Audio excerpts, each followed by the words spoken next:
Welcome to the show, everyone. I'm Theresa Kruze, and so glad to see you tonight and glad to have you here with us on Living Clean, Living Well. You know, we are entering into a very dark time of year. And it's really entering into the heart of the winter. It is a time where we're shut in. The weather isn't the greatest. We're coming off the holidays and all that entails. The Christmas bills are starting to come in and maybe piling up. Over the Christmas holidays, we were live with you, as you know, on December 23rd and the 30th. And there were so many people that were reaching out for help at that time. They were dealing, and they were telling us, they were really, from the heart. They were dealing with depression. They were dealing with loneliness. They were dealing with triggers. They were dealing with so many things. And they were reaching out for help and for hope. So I want to let you know that we were listening. And tonight we have put together two of the most positive, most knowledgeable people that I could on this subject. Tonight I would like to welcome Joanna Andros and Don Slessor to the show. For you longtime viewers of our show, you may remember my wonderful guests. I really felt in putting them together that they would be the dynamic duo because I really felt that they could, for various reasons of what they each brought to the table, deal with the issues of depression and loneliness. And even, our show is well known for addictions and substance abuse, but I think this show will appeal to the masses. So folks, let's start out with just a general statement. Sure. I'd like to talk about this time of year. Joanna, I'm not wrong in saying it's a dark time of year, am I? You're very right. I mean, let alone with the weather, obviously with the darkest, longest days that we have. And as well, as you mentioned before, that we isolate ourselves. It's cold. We just feel like we want to be alone, and that can cause extra problems with isolating. But also this time of year, we always think about creating new goals and having something to look forward to. We think of the new year, can we create something new? But then for a lot of people, in very short order, when they start sabotaging themselves or things start not happening, they said they were going to go to the gym, they said they were going to make some goals, and already in a week or 2 days, it doesn't matter how long, they're already noticing that they're not really doing those things. That also can be very discouraging for people, and then they get plays on your mind. It does, and immediately they're thinking, why bother, and then they get right down in that sinkhole thinking, this is not working for me, nothing's working, and I'm not making any new starts in my life. Don? Well, and I think going along with what Joanna's saying is it's a continuation of what we've already been experiencing for some of us in the Christmas stress. You've got the holidays there, you've had the family around, you've had everybody trying to scurry around to do as much as they could. And then they get that lull afterwards too. And it's, as Joanna said, and it's winter. It's now we're getting into the darker days of our, unfortunately, have to endure these days called living in the winters in Canada. That's right, stuff, being Canadian, that's what it's all about, But as always, just in case you're unfamiliar with our guests, I always like to say, why don't introduce yourselves to our viewers, let everyone know what it is that you do. Joanna Andros, we've had her on before with her wonderful co-author, Tanya Chernova. They are the best-selling authors of the book UnderMind, and that's Tanya there. We've had them both on. Tonight I asked Joanna to come on because I really felt that you could address some of these issues. Joanna, you're a psychotherapist, you're the best-selling co-author of this book. Why don't you tell a little bit about your background and what it is that your message is tonight? Okay.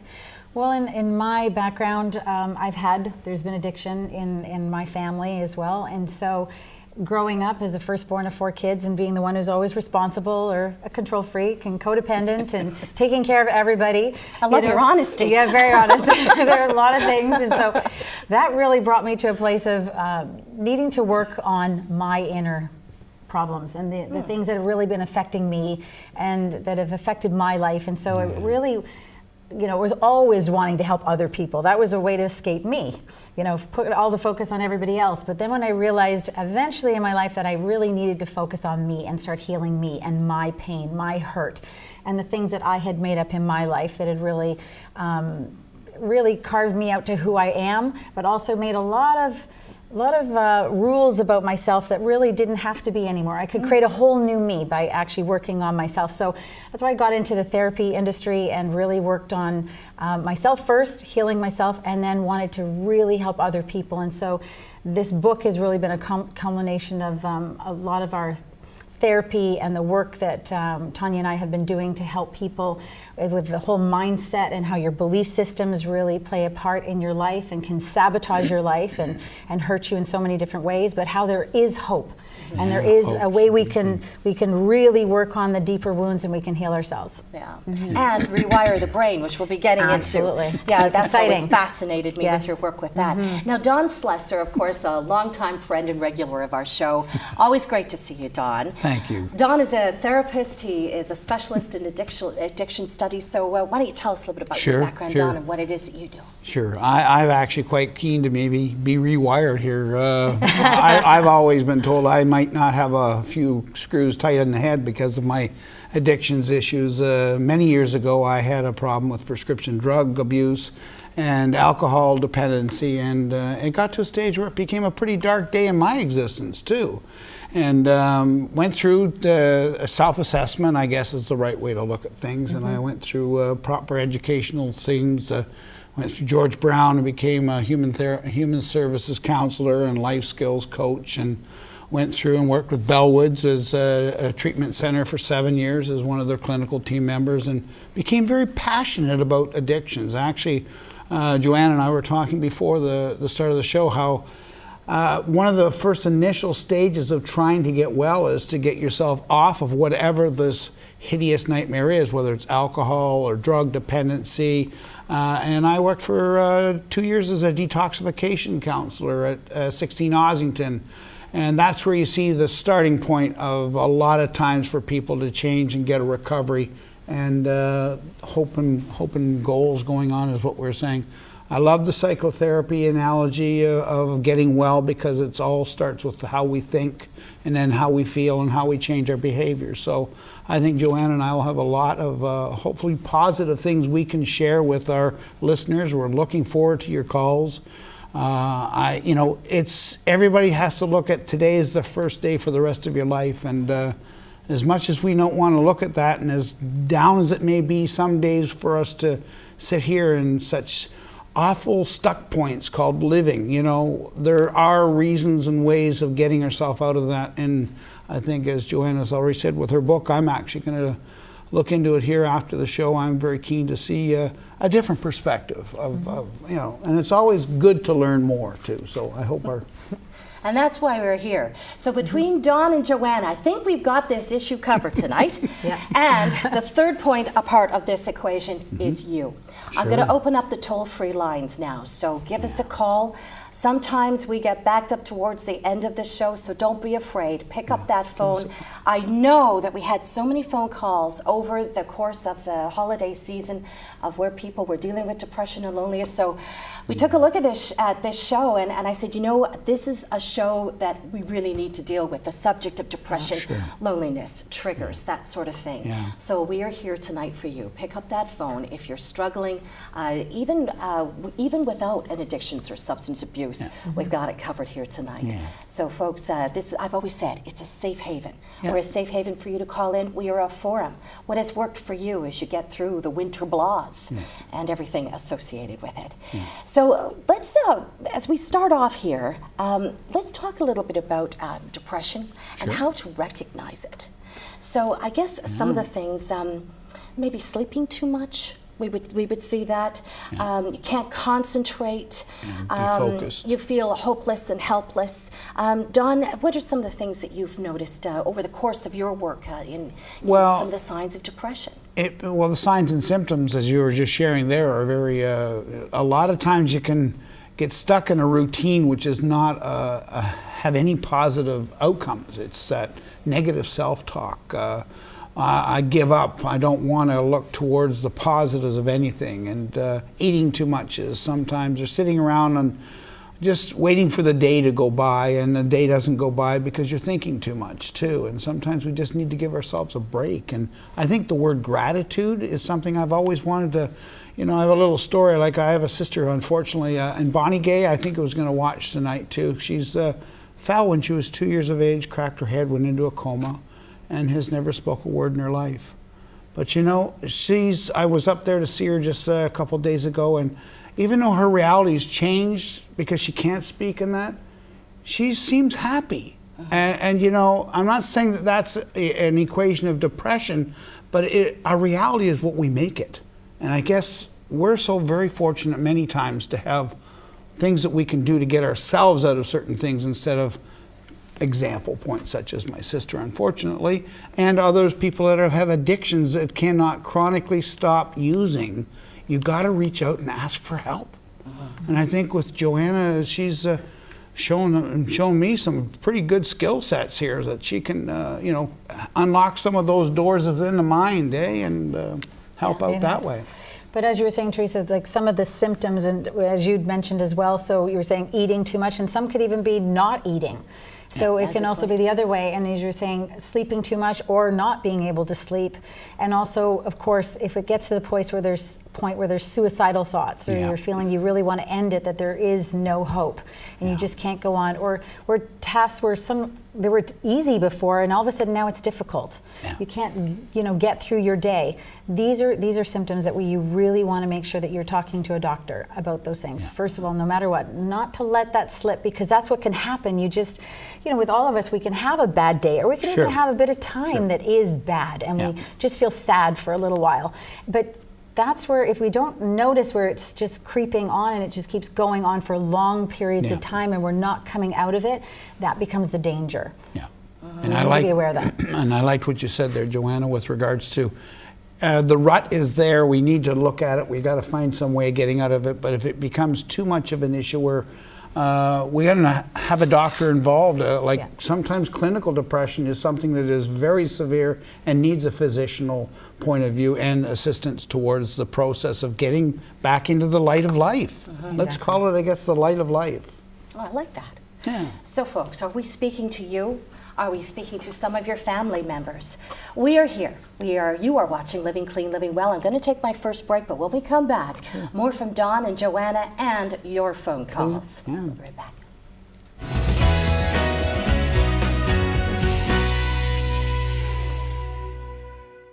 Welcome back, everybody. Tonight we are here, we're talking to Dawn Slessor and Joanna Andros. We are talking about depression and loneliness and getting through such a tough time of year.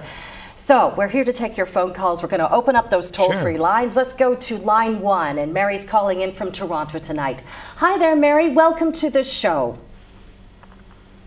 Mary, we got you there? Yes. Our first caller of the night. Go ahead, Mary. Hello, Dawn Mary. and Joanna are listening. Go ahead. Hi. My name's Mary, and what I want to ask you is, my husband drinks 3 to 5 drinks 7 nights a week. Okay. And therefore, I end up drinking wine too much. And I'm fed up with it. And every time I say, no, I don't want to drink any more wine, then I tell my husband that, and then when he goes to the liquor store and he said, oh, you want a bottle of wine? I'll bring you home a bottle of wine. I've been going to church, praying about this, but I need help. How do I go about it?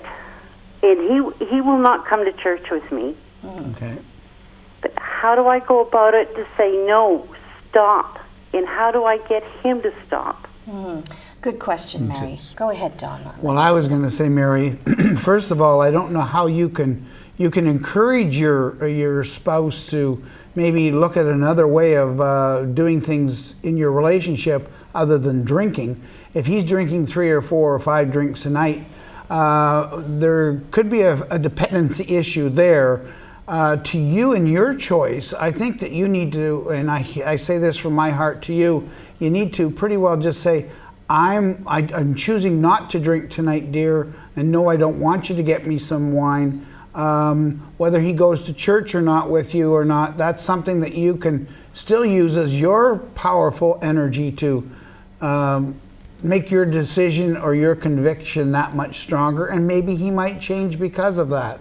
But do you talk to him? I call it the language of the heart, like straight talk. You talk to him and say, you know, Dawn or Bob or it's bothering me now that we're getting in a rut, and we're talking about depressions or triggers depressions tonight, and I think that goes in conjunction to what spots you're in right now with your relationship. So I think you need to speak from your heart to him and say, I don't know what I can do for you, but I've got to make changes, and I hope you come with me.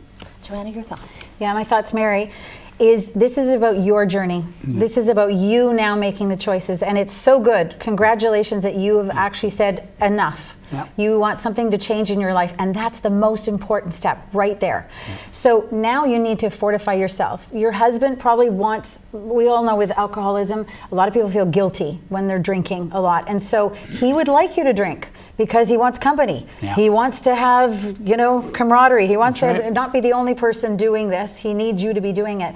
But this is now, so you've got to detach from that whole thing, and it's his journey, his life. Yeah. That's my advice. I mean, I've been through this in my own life and realized that now it's about fortifying yourself and saying, okay, what do I need to do to make sure that I don't need this as a crutch or as a coping strategy in my life? I need to deal with my stuff. And, I would really suggest, there's an amazing book. Can I suggest a book called Codependent No More? How to Stop Controlling Others and Start Taking Care of Yourself. It's an amazing book by Melody Beattie. It was a catalyst in my journey for help.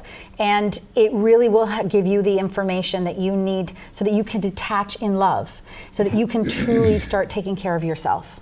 And Mary, what I'm going to do for you, if you go onto our website tomorrow at abusehurts.com and go on, find our little icon that says Living Clean, Living Well, I'm going to put the name of that book with the author on there for you under our list of resources. And I'm going to have UnderMind on there as well. So Mary, thank you. I hope that helps you. Oh yeah, Al-Anon too. Yes, we've got that on the resource as well. Al-Anon as well. So let's go now to line 4, and calling in from Toronto as well is Sharon. Hi there, Sharon. Welcome to the show. Do you have a question for Dawn or Joanna? Hi, Sharon. Yeah, I'm just looking at your program because actually it's really helping me because I collapsed at work because of being depressed over the weekend, and I feel like I'm so used and abused in my job that I don't know where to turn to or where to go. So I was looking at a program. I just switched the channel, and that's nice. She just came out of the hospital because of the stress. My blood pressure is high. I have a irregular heartbeat, and I've kept this job for a long time because it was the only thing I knew what to do. Right. And I wonder if there's any place where women can go to get coaching to get a better job. Oh, Sharon, sometimes life unfolds in the way that it should. And you know what? There was a reason why you tuned into our show tonight. I'm so glad that you did. As I said, I've got the dynamic duo on, and I know that they want to say something. Joanna, do you want to start off here? Sure. Sharon, I hear your pain, and so glad that you did give us a call. One of the things that I'm thinking right off the bat is, it sounds like you've got yourself into that rut. Well, first of all, you said it very clearly. It's you saw no other possibility for yourself. You've put yourself in this place of thinking and saying the same thing. This is the only thing I can do, or this is the only job I can have. And unfortunately, that's taken everything else away in the world, because there's so many other possibilities for you. I don't know you, of course, from here, and I don't know the details, but I can assure you there is plenty more things that you can do in life. But it's when we get into that thinking that's very smaller in our little box, that this is it, and yet you're unhappy in it. It's hurting you. And that moment that you have to say, by loving yourself, or coming to the point of saying, even if you can't say you love yourself at the moment, but just enough is enough. This is causing stress. This is causing a problem. Obviously, as you said, with your heart, you collapsed. She did say collapsed, right? You said collapsed, Sharon? Yeah. I was in the hospital. In the hospital. Yes. So you see the impact this is having on your life, that something has to change. And so the first thing is to say something different, that Sharon, there is something more you can do. There are better jobs. There is more out there for you. There's new possibilities. But we have to start taking ourselves out of that old mindset of only seeing this narrow little window. Yeah.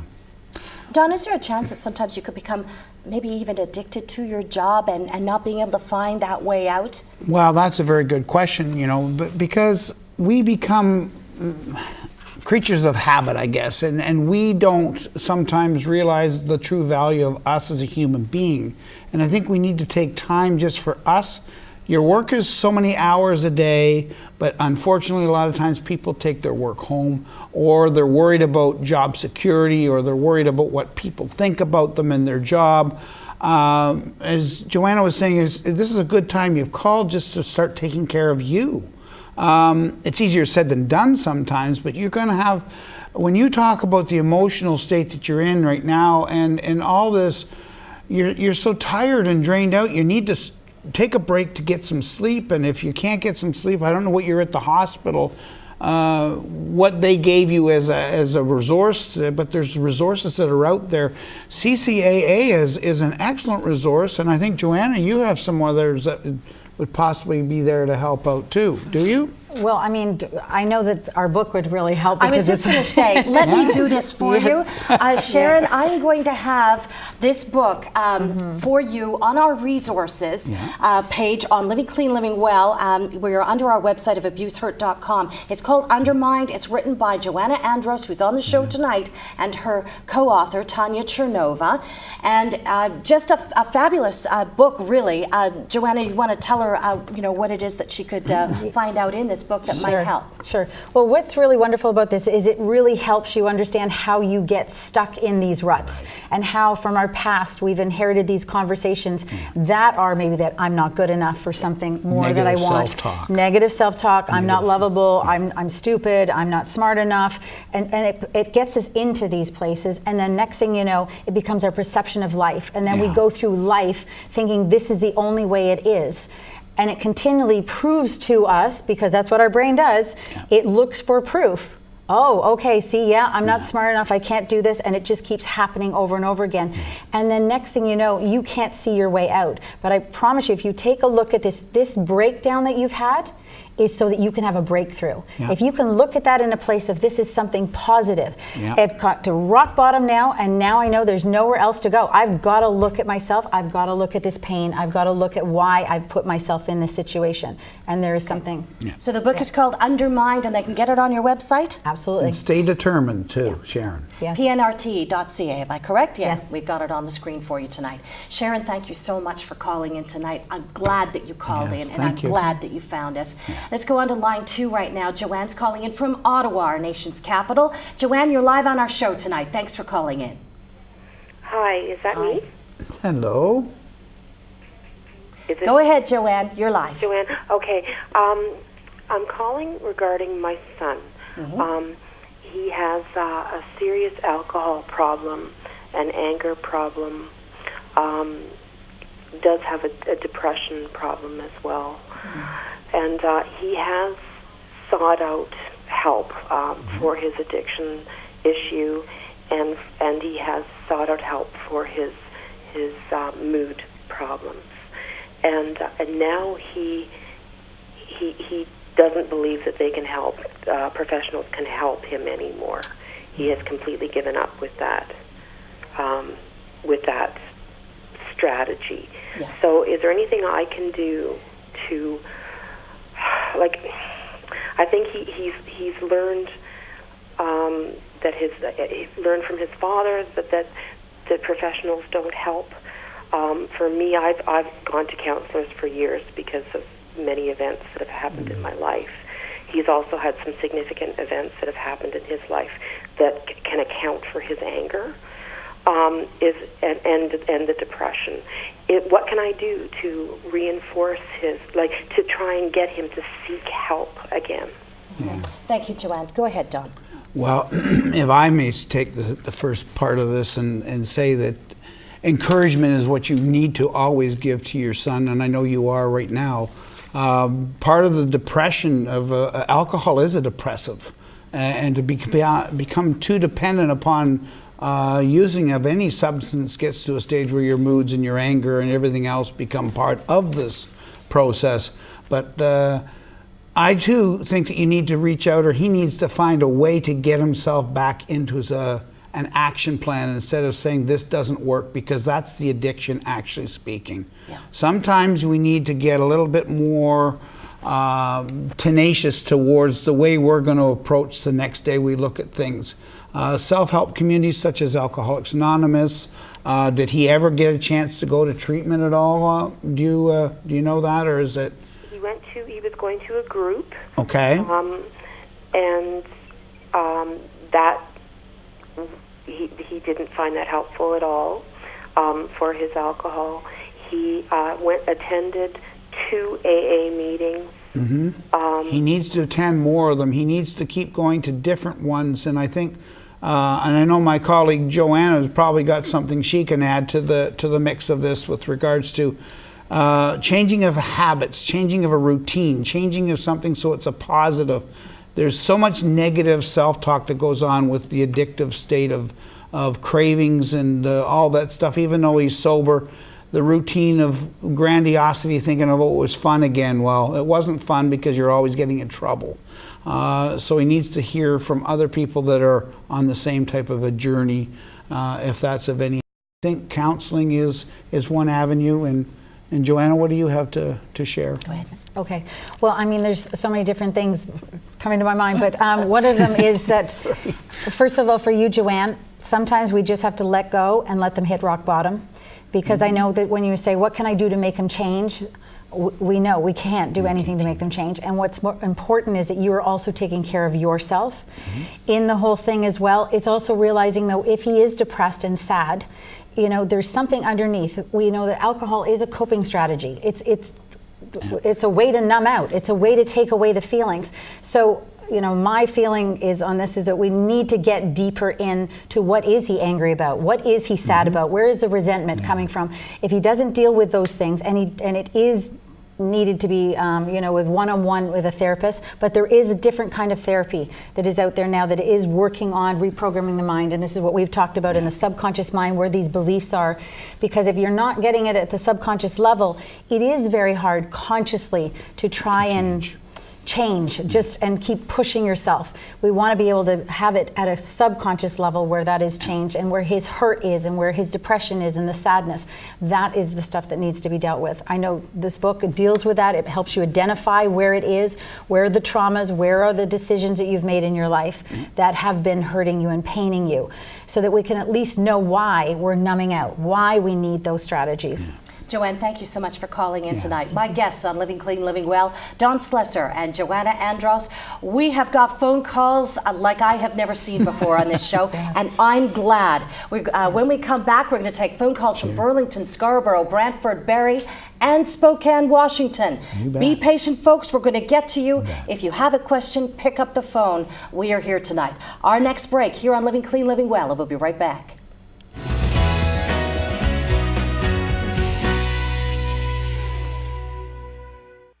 Welcome back, everybody. I'm Theresa Kruze, along with Don Slessor and Joanna Andros tonight. Our subject is dealing with depression and loneliness this time of year. Heck, we're even talking about dealing with this time of year. We also are Canada's only live interactive television talk show that deals with addictions and substance abuse. So it's all coming together tonight. Let's go back to your phone calls. Let's go to line 3. And calling in from Burlington is Karen. Hi, Karen. You're live on our show. Go ahead. Have you got a question for Dawn and Joanna? Hello? Hi there. Go ahead. Yeah, it's Karen calling. I just wanted to know, I have bipolar, and I hadn't been hospitalized for 35 years, and I've been quite fine. But in the last little while, almost every day I'm crying. I went to my doctors and asked them for an appointment. She told me to make a call in.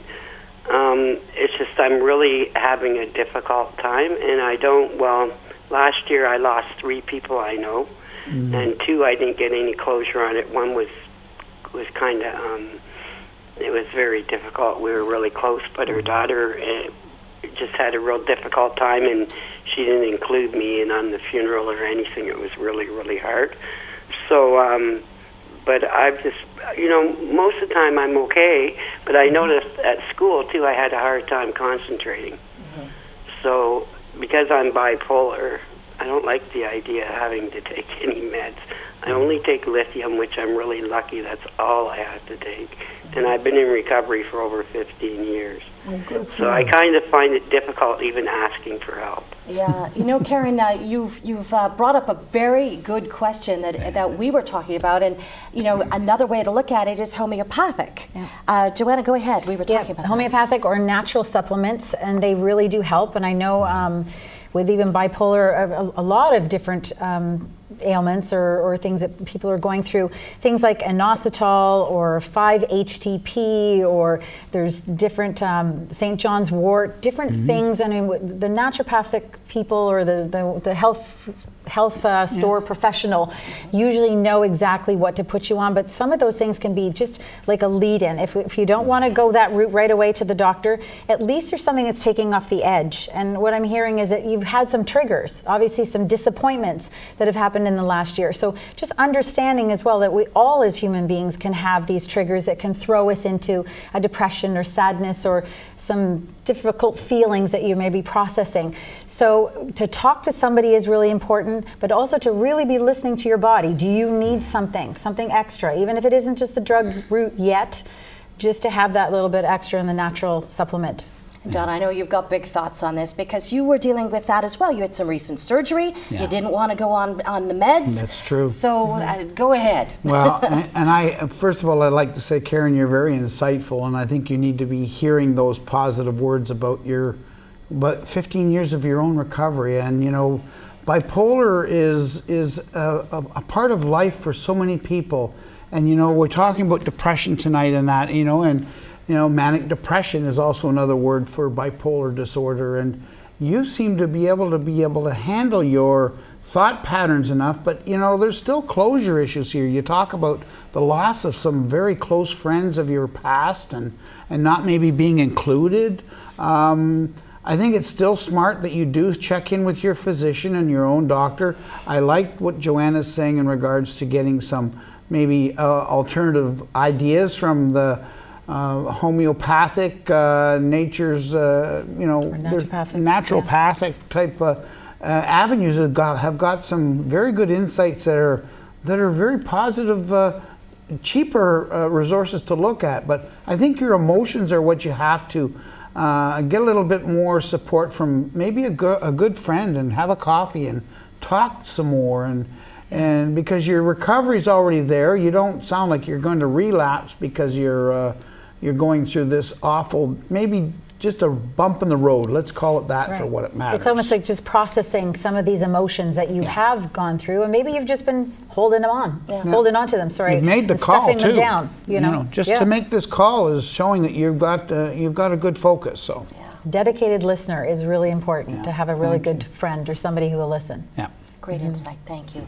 Karen, thank you for calling in. Now let's go to line 1. Calling in from Spokane, Washington tonight is Grant. Hi there, Grant. Thanks for your patience tonight. We've got a lot of calls to get to. Have you got a question for my guests, Don and Joanna, tonight? Yeah, and also a statement. You shouldn't touch alcohol until you're 22 years of age. I found that out. I had my first hangover when I was 8. But also, if you're a product of alcohol, like I was drunk for years. And when you make a baby, what are you doing to that child? And just the male? Because with my family, I had one aunt that was, she shot herself. She heard voices, to just depression. They all had emotional problems, both sides of the family. So what kind of drug is alcohol? Like, it's more addictive than cocaine. So what are we doing, you know? Yeah, there's a lot of people out there that have got that question. Don, go ahead. Do you want to respond? Well, and again, I think supporting what you're saying, Grant, is alcohol is a poison. If you want to look at it clinically as how it's been derived, they call it a spirit, but sometimes it doesn't work to help the spirits. It seems to make depression even that much more evident. I'm not going to say alcohol is bad for everybody, Grant. It's not what it does to certain people. It's what it does to certain individuals. And I think you said genetically about certain attributes. Well, that too can be out of our control. I don't know in regards to the actual the right avenue to approach it. Like, I know I cannot drink myself and be happy. so I choose not to drink at all. And I don't know from you in your own regards whether at 8 years of age or however, you've made some very strong statements that it's not good for you, and I support that. I think that that's the right attitude to have, and I think the word's attitude. And you've got to stay focused on what you want as a quality of life you wish to live. Attitude and focus, those are two big words in your line of work, isn't it? Yeah, exactly. And Grant, it's also, what have you inherited from your family? So it's not only genetic. I mean, my belief, and Tanya's, when we were doing this and all the research we've done, we just see the environment that we've been brought up in. What patterns have we been seeing our whole life? And so that becomes etched in our brain, etched in our subconscious mind. It's wired in a behavior pattern, a coping strategy that you've inherited. Yeah. Now, when you think about that, that can change, though, if you want to start creating new patterns and new behaviors, but it means focusing on and assessing yourself and your patterns and taking a real good look at your life and saying, yes, where have I put myself in this situation where these patterns are over and over and over again, I'm repeating them, and need to go deeper and figure out, why am I using this strategy? And so break the chain. Break the chain, exactly. Yeah. Break that pattern. Grant, we're glad that you found us and calling in tonight from Spokane, Washington. Look us up again. We'd love to hear from you. Let's go now to line 5. Scott calling in from Scarborough, Ontario is Dawn. Dawn's on the line. Hi, Dawn. Yes, hi. How are you? Doing well. Thanks for your patience. Lots of phone calls tonight, but that's a good thing. I'm glad that we're here to help. So, Dawn, go ahead. Have you got a question for our guests? Yes. I was diagnosed 2 years ago with 4th stage cirrhosis of the liver. Okay. And on the liver transplant. Now my health is steady. It's not bad, but with the symptoms, everything is starting to get worse. And I'm really trying to be positive, but it's pretty tough. I'm seeing a psychiatrist, and he says I'm doing pretty good. I'm not depressed, but it's really hard on me because, I don't sleep. I sleep two hours a night. It's hard on me because the odds of me getting a liver are very rare right now because of people aren't giving their livers. They're not donating the donors, organs, yeah. So it's really hard for me to stay positive. So I'm just wondering, I have I have some friends that I talk to, and they try to keep me positive. Yeah. But it's just really tough, especially dealing with medical now, is because a lot of them they don't really. It's just very clinical, and none of them really sit there and listen to what's actually going on with your body. Because my brain, I've had to be put in the hospital 4 times because my brain shuts down. It's called phenolphthalein, which has to do with my liver is not cleansing my body, so these toxins are going through to my bloodstream to my brain, and when it shuts down, I don't know where I am or anything like that. So, Dawn, you're really going through a medical crisis. That's tough, and it's, and we've been with loved ones that have gone through this. Our heart goes out to Dawn. How do you stay positive and hopeful in a time like this, Joanna? Dawn, it's a matter of a choice. And the fact that you've called here right now today means that you are choosing, and you can choose right now to be positive and to create a new vision for yourself of what you're saying. Because you know what, you're going to go through the next months or year or whatever it is, one way or the other. So you're going to either go through negative or you're going to go through positive. And if you choose to make it that liver is coming to you, and I am going to take care of myself along the way, because I've had a kidney transplant, so I actually know what it's like. I've been in the hospital system. I've gone through a lot of things. Fortunately, I got it from my sister, but I do understand what it feels like and how scary it can be. But to also understand the medical profession are there because they have a job to do to keep you alive and do certain things, but they're not going to do a lot of the extra things. So it's your job to really focus on your body and take care of yourself and find out the extra things. So when you're telling me that you're not sleeping, that's going to cause a real problem in your recovery, your energy and your mental capacity, everything. So you may need to be going to a naturopath or some other kind of doctor which will help you understand why is that happening. It may not be all related to the liver. You know, it may be something else that you really need, that there's supplements that you're lacking or elements in your body, and so that's going to make a difference in your thinking ability and be, you know, your whole spirit. So please choose to be really positive in this place and just create a new vision for what is going to happen in your future, and it will be positive, and stick to that story. Yeah, we have hope for you, Dawn. And actually a really good time to say, folks, you know, donating organs so important. You can just sign that little piece of paper on in your driver's license. Make it clear, and make it clear to your loved ones what you want to help people who are struggling so bad and waiting the donation of organs. Tough subject. Glad we talked about it. We're going to take another break here on Living Clean, Living Well. More of your phone calls when we come back.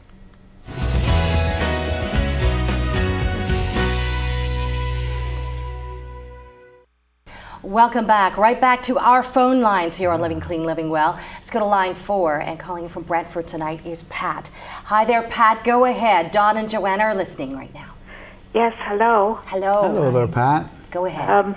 Tonight's the night that I want to end my life. I'm old, I'm lonely, and I don't feel as if I'm of any use to anyone. My family is grown and is doing their own thing, and if it wasn't for this little dog that I have here by myself, tonight would be the end, the night that I would do it. I tried to do it 3 years ago and was unsuccessful. And I've been angry with myself ever since because it didn't work. Well, you have your dog there, Pat, that loves you very dearly. I think you should maybe just think for a second, you know, and I'm very grateful at least you called to express your thoughts and feelings. They're not really, you know, positive thoughts and feelings, but you've got a lot of hidden energy there that needs to just turn into a positive one, because your dog is very special to you. Is that not correct? Well, yes, and you wouldn't want your dog to definitely be in a situation where it would be without you. I wouldn't think that, would you? Well, no, but I'd thought about giving her the pills first. Well, you know, let's think a little bit more about this, because, you know, it's all about living in the moment, and right now you've taken the time and patience to wait to talk to us, and that shows me just by your actions that that's a very positive plan, because you waited a long time to talk to us. I don't think you're trying to say goodbye. I think you're trying to say you want some help, and I think that that's something that's very admirable. So think of it that way, and have the energy of your dog as maybe being that extra source of support, even though until you need to make a phone call, I would suggest and ask for some medical help. I would call the hospital and say exactly what you just said to us, and I'm sure that they would be there to help. Yeah, Pat, I want you to hang on, please. And my director is listening right now as well. Pat, we're going to put you on hold, and I have our executive producer, Sanderson Lang, is going to be talking to you, and we are going to get you some help now. All right, Pat? You hang on. Girl, you picked up the phone tonight. We love you dearly. We really love you. That means everything. Now, I'm going to pass you over to Sanderson Lang, who is going to take his call, or perhaps Denise. So please, Jeff, my director, Pat, you're going to be put on hold, and they're coming right on that line to help give you some help. Okay? Thank you. All right, love. Okay, let's go back now. Thank you so much. Let's go now to, we're going to get Pat some help, folks. Yeah, Don't worry. I think that's important. She's in good hands now, Yeah. all right? That's okay. good. Let's go now to line 7, and calling in from Barrie is Callie. Callie, thank you so much for your time in holding tonight. Thank you for your patience. Go ahead. Callie, are you still with us there? Yeah, I'm here. Hi, go ahead. Have you got a question Oh, I'm for sorry. us? I didn't catch that. No problem. Hi there. You guys are just a godsend. You have no idea. Yes, they are. Or maybe you do. You too. I've lived with depression, pardon me, for all of my life. Okay. I'm 51 years old, and I've lived with addiction since I was 19. Okay. I grew up in a very abusive home, very violent abusive home, and left home at 12 years old and lived on the streets for 4 years, and went through all that, what that brings. You can imagine. Everything. Being a female on top of it. I lived with sexual abuse for years and years, and I've, as I say, lived with depression all of my life. I can remember being depressed at 4 or 5 years old, and then fought drugs and alcohol for a long time because both of my brothers went through that scenario. So I never touched alcohol. I never touched drugs, even on the streets. The whole entire time, never ever touched drugs. I refused, and of course it was offered me. You could imagine, and I didn't do it. And then all of a sudden, on my 19th birthday, I had a girlfriend of mine that gave me a Mickey of vodka, and I drank half a bottle of vodka while she was in the shower, to be honest. And from that point forward, was addicted. The roller coaster began then, right? Oh, yes. Oh, did it ever. Yeah. Major. And so, Kelly, have you got a question for Don and Joanna now that they got a bit of your background? Thanks for providing that. Go ahead with the question. I don't have questions. I'm just talking about my life. No, you know what? And thank you so much for filling us in. And Joanna says that she would like to talk. So Callie, one of the things that when I was listening to what you're going through and the things you're explaining that happened in your past, when you think about this, just even logically, how could somebody not be depressed with some of the things that you're mentioning? So true. That there have been things that have happened. And when you're talking about being 4 years old, remembering being depressed, this is what happens. Trapped in our mind, in our subconscious mind, are those memories, are those traumas that we've had, or just these moments in time where we are sad, or we feel all alone, or we feel that we don't belong, or we feel we're not good enough, or not lovable, or any of the things that we've decided in those moments, those traumatic moments in our life. And unfortunately, they stick.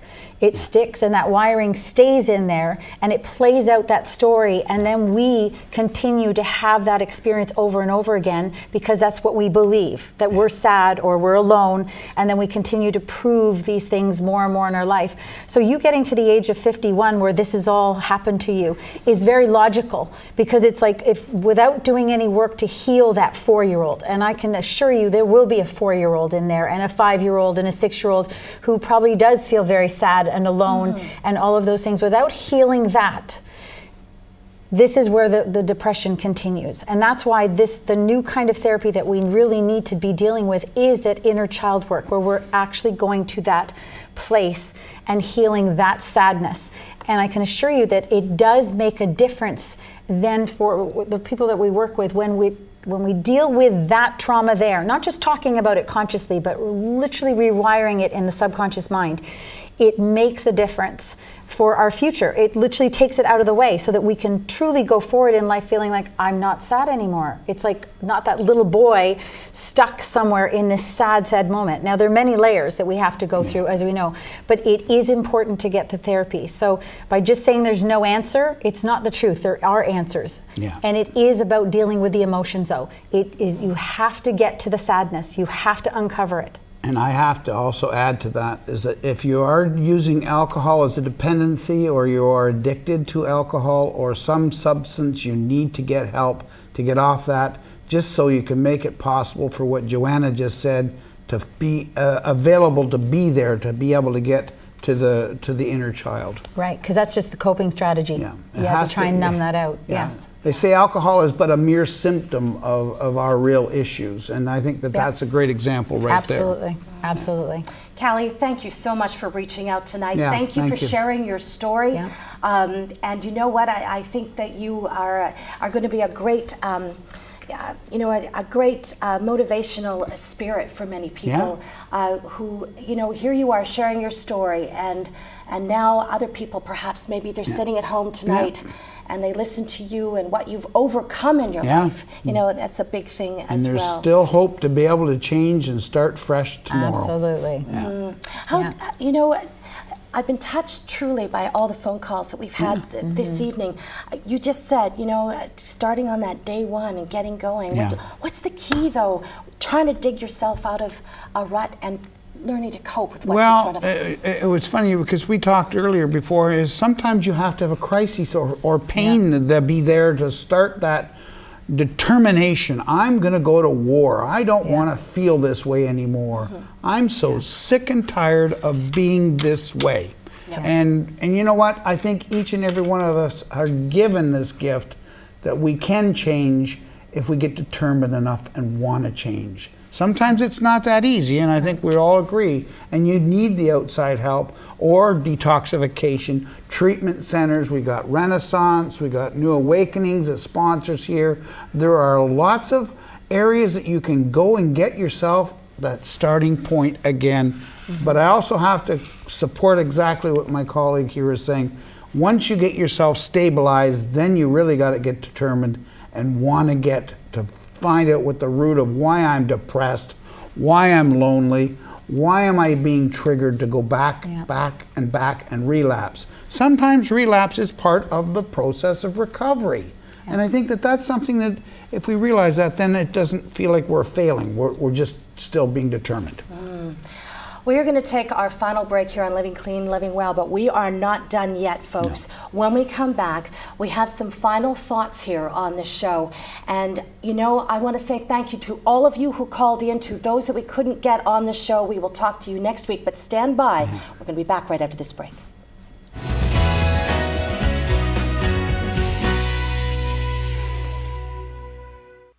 Welcome back, everybody. As I promised, some final thoughts from my guest tonight. Joanna?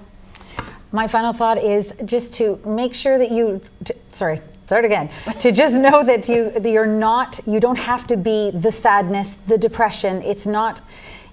You are not having to be consumed by the whole thing. It's a part of you that's sad.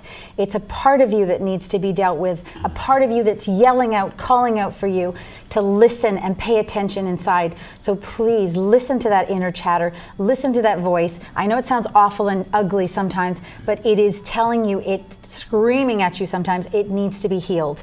And we encourage you to do that. Please, take a look at the book.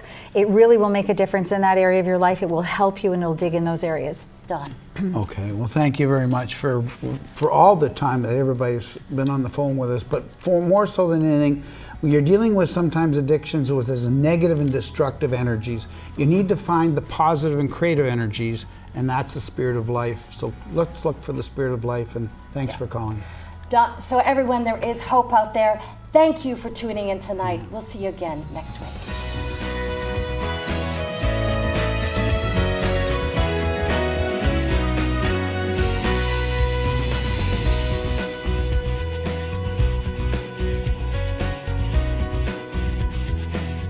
Living Clean, Living Well has been brought to you by Renaissance. The road to recovery starts here. Living Clean, Living Well has been a presentation of the Canadian Centre for Abuse Awareness.